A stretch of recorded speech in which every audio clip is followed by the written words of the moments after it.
Hey y'all, it's me, the Cookbook Lady.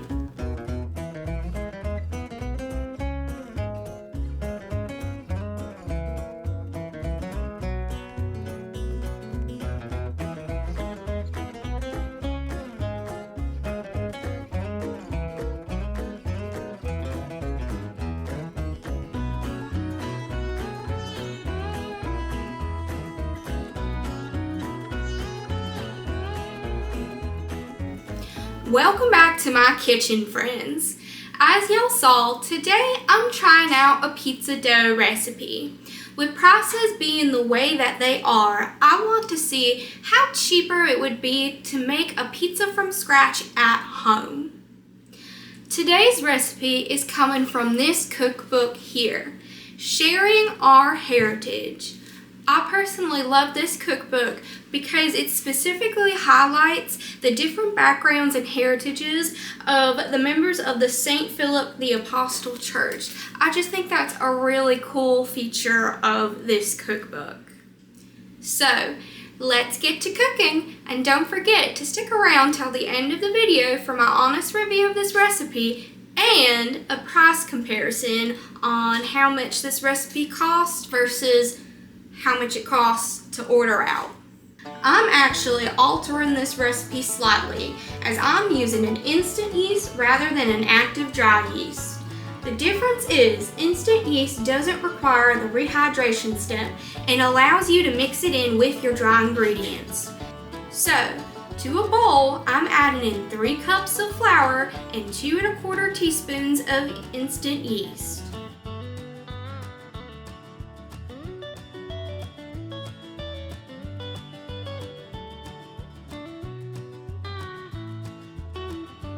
I'm mixing the two together until thoroughly combined.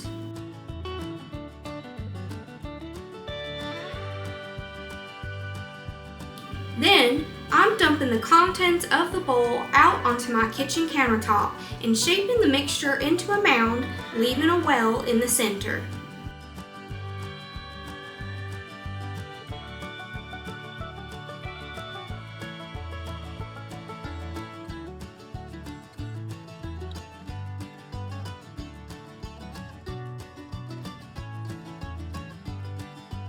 To the center of the well, I'm adding in 1 cup of warm water. It's important to check the temperature of your water as yeast begins to die off at around 120 degrees Fahrenheit.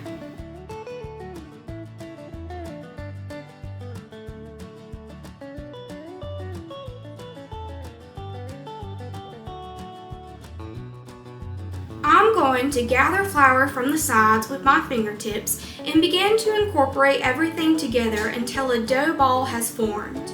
It's a good idea to have a reserve of flour on hand to add as needed.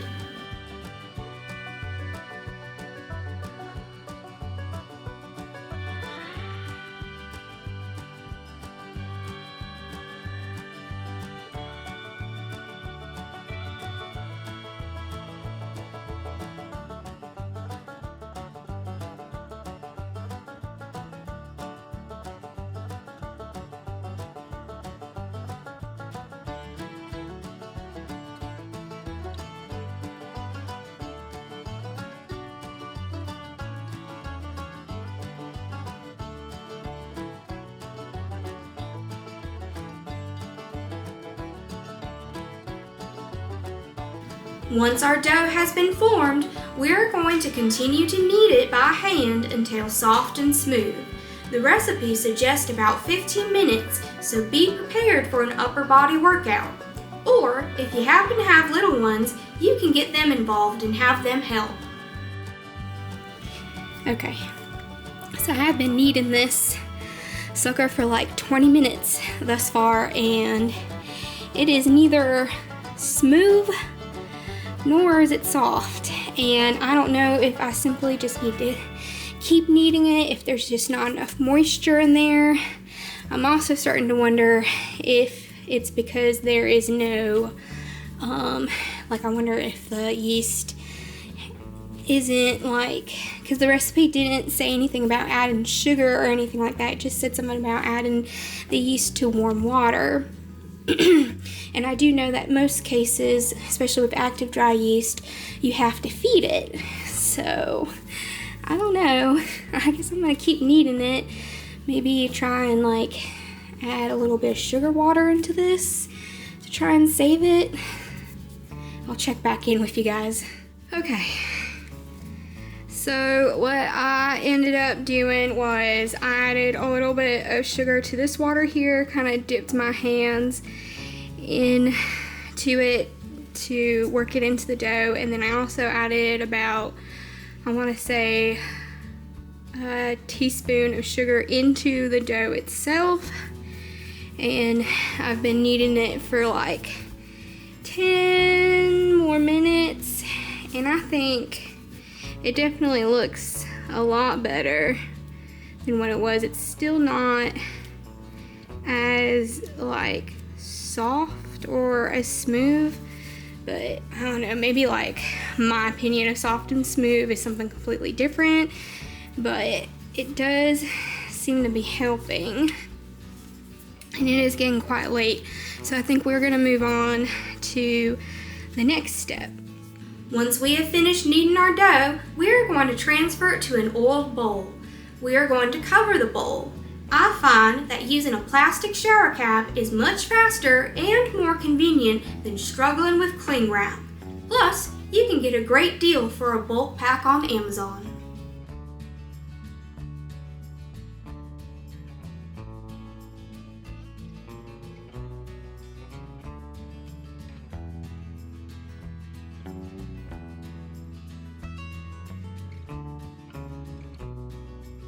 We are going to allow the dough to double in size. Okay, I think this is about as good as we're gonna get as far as doubled in size. Yeah, it's getting pretty late, and I know I'm hungry, so my dad has got to be hungry too. So, all right, we're gonna see. We're gonna see how this turns out.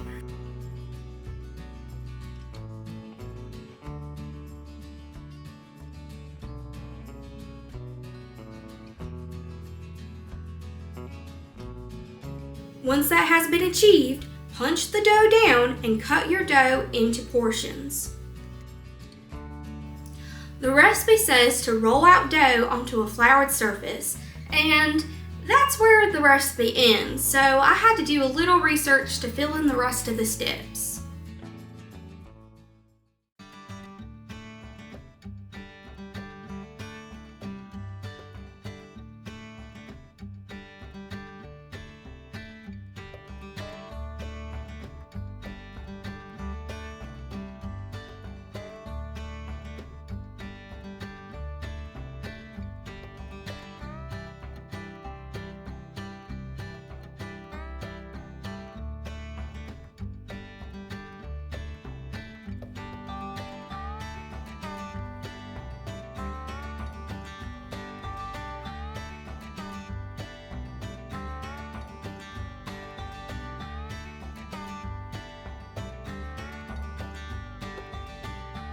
I'm cooking my pizza in a 450-degree Fahrenheit oven.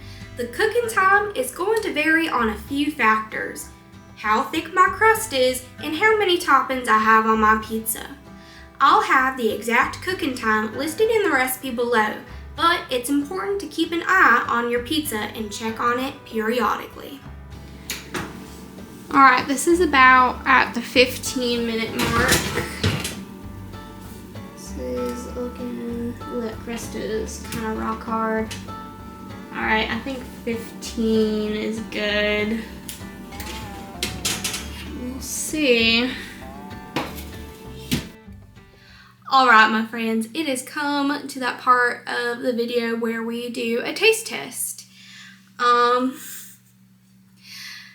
As y'all saw, my expectations for this is not very high, but as my great-grandmother used to say, hunger is the best seasoning, and it's like 8 o'clock, and we normally eat at like around 5 or 6, so I'm starving. But before, let's just do a little showing off here. She's kind of beautiful. She is, really and truly. The crust part up here, it's just a little rock hard, a little rock solid. Yeah, it's just kind of stiff. The crust is, that is, but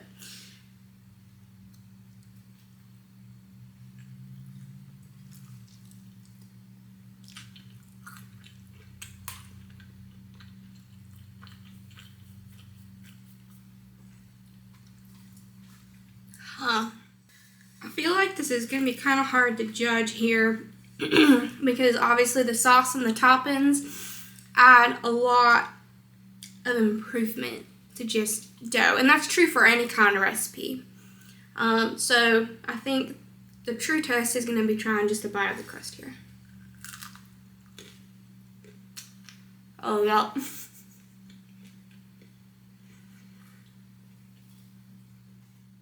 That is that is very dry and very hard.